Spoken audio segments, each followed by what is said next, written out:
Hi friends, welcome to Vansi Recipes and Vlogs. எல்லாரும் எப்படி இருக்கீங்க? எல்லாரும் நல்லா இருக்கீங்கன்னு நினைக்கிறேன். இன்னைக்கு நம்மளோட சேனல்ல ஒரு சூப்பரான டேஸ்டியான முருங்கைக்காய் சாம்பார் எப்படி செய்யறதுன்னு பார்க்க போறோம். அதுக்கு முன்னாடி நம்ம சேனலை இன்னும் நீங்க Subscribe பண்ணல அப்படினா Subscribe பண்ணிக்கோங்க. கூடவே பெல் ஐகானையும் கிளிக் பண்ணிக்கோங்க. இப்போ இந்த ரெசிபி பண்ண ஸ்டார்ட் பண்ணிடலாம். நான் இன்னைக்கு 1 கப் அளவு துவரம் பருப்பு எடுத்துர்க்கேன். அதை நல்லா வாஷ் பண்ணிட்டு 10 நிமிஷம் ஊற வச்சிட்டு குக்கர்ல ஆட் பண்ணியாச்சு. இப்போ அந்த பருப்பு கூட 2 கப் அளவு தண்ணி, 2 வெள்ளை பூண்டு, 1/4 டீஸ்பூன் சீரகம், 1/2 டீஸ்பூன் மஞ்சள் தூள், 1 டீஸ்பூன் நெய் ஆட் பண்ணியிருக்கேன். வெள்ளை பூண்டு எதுக்காக அப்படின்னா பருப்பு ஐட்டம் நார்மலாக கேஸை உருவாக்கும். அதனால் வெள்ளை பூண்டு ஆட் பண்ணோம் அப்படின்னா கேஸை தடுக்கும். நெய் எதுக்காக அப்படின்னா நெய் ஆட் பண்ணி அந்த பருப்பை வேக வைக்கிறப்ப அந்த பருப்பு நல்லா வாசனையாகவும் டேஸ்ட்டாகவும் இருக்கும். அந்த காரணத்துக்காக தான். இப்போ 4 விசில் வரைக்கும் அந்த பருப்பு நல்லா வேக வச்சு எடுத்தாச்சு. ப்ரெஷர் கம்ப்ளீட்டாக நின்ன பின்னாடி குக்கரை ஓப்பன் பண்ணிவிட்டு பருப்பு கடையிற மத்து இல்லாட்டி வீட்டில் இருக்கிற கரண்டி வச்சு அந்த பருப்பை நல்லா மசிச்சு எடுத்துக்கோங்க.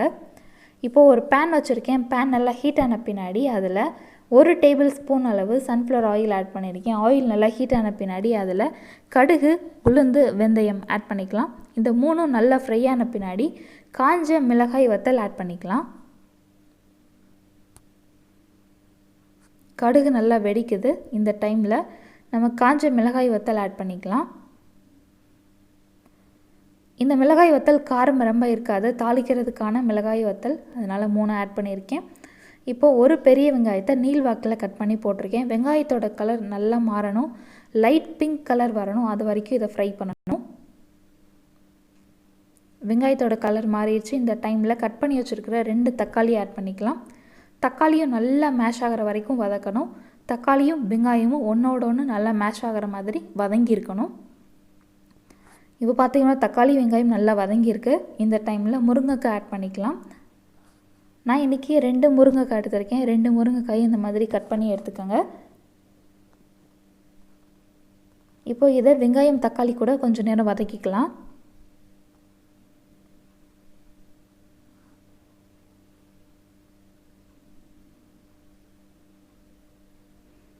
இப்போது சாம்பார் பவுடர் ஆட் பண்ணுறேன்.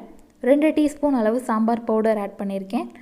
இந்த சாம்பார் பவுடரில் காரத்துக்கான மிளகாய் தூள் இருக்கும். அதனால் தனியாக நம்ம காரத்துக்கான மிளகாய் தூள் ஆட் பண்ண தேவையில்லை. சாம்பார் தூள் மட்டும் ஆட் பண்ணால் போதும். சாம்பார் பவுடரோட ரா ஸ்மெல் போகிற வரைக்கும் லைட்டாக வதக்கிக்கலாம். அதுக்கடுத்து இந்த சாம்பாருக்கு தேவையான அளவு உப்பு ஆட் பண்ணிக்கலாம். சால்ட்டோட டேஸ்ட் ஃபைனலாக செக் பண்ணிவிட்டு பத்தலை அப்படின்னா இன்னும் கொஞ்சம் ஆட் பண்ணிக்கலாம். இப்போது இந்த காய் மூழ்கிற அளவுக்கு தண்ணி ஆட் பண்ணி க்ளோஸ் பண்ணி குக் பண்ணணும். முருங்கைக்காய் 3/4 பாகம் வரைக்கும் வேகணும். வெந்த பின்னாடி நம்ம பருப்பு ஆட் பண்ணிக்கலாம். இப்போ பார்த்தீங்க அப்படின்னா முருங்கைக்காய் கலர் லைட்டாக மாறி இருக்குது. மேக்ஸிமம் குக் ஆகியிருக்கு. இன்னும் கொஞ்சம் நேரம் குக் ஆச்சு அப்படின்னா அந்த முருங்கைக்காய் கம்ப்ளீட்டாக வெந்துடும். இப்போது இந்த டைமில் நம்ம வேக வச்ச பருப்பு ஆட் பண்ணிக்கலாம்.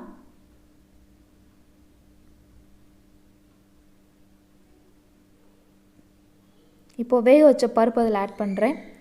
பருப்பு ஆட் பண்ணி நல்லா மிக்ஸ் பண்ணிடுங்க.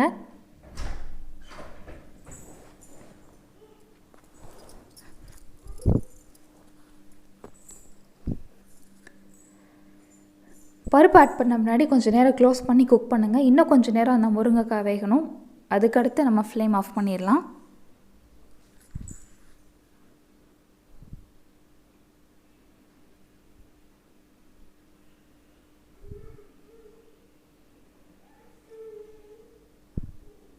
கருவேப்பிலையும் மல்லித்தலையும் ஃபைனல் ஆட் பண்ணுங்கள். அப்போ தான் அதோட கலர் மாறாமல் அந்த க்ரீன் கலர்லேயே நமக்கு கிடைக்கும்.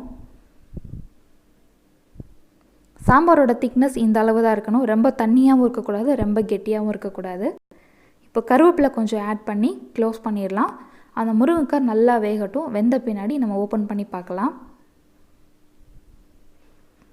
இப்போது சாம்பார் நல்லா கொதிக்குது. முருங்கைக்காயும் நல்லா வெந்திருக்கும். ஃப்ளேம் ஆஃப் பண்ணுறதுக்கு ஒரு 5 நிமிஷத்துக்கு முன்னாடி மல்லி இலை ஆட் பண்ணிக்கலாம்.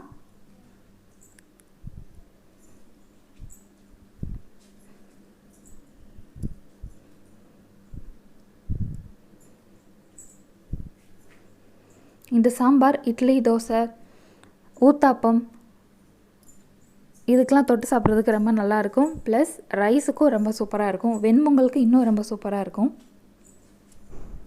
இப்போ ஃப்ளேம் ஆஃப் பண்ணுறதுக்கு முன்னாடி மல்லி இலை ஆட் பண்ணியிருக்கேன். மல்லி இலை ஆட் பண்ணி மிக்ஸ் பண்ணியாச்சு. இப்போ ஃப்ளேம் ஆஃப் பண்ணிடலாம். நம்மளோட சுவையான முருங்கைக்காய் சாம்பார் சூப்பராக ரெடி ஆயிடுச்சு. இந்த ரெசிபி கண்டிப்பாக உங்கள் வீட்டில் ட்ரை பண்ணி பாருங்கள். இந்த வீடியோ பிடிச்சிருந்துச்சி அப்படின்னா அந்த வீடியோக்கு ஒரு லைக் கொடுங்க.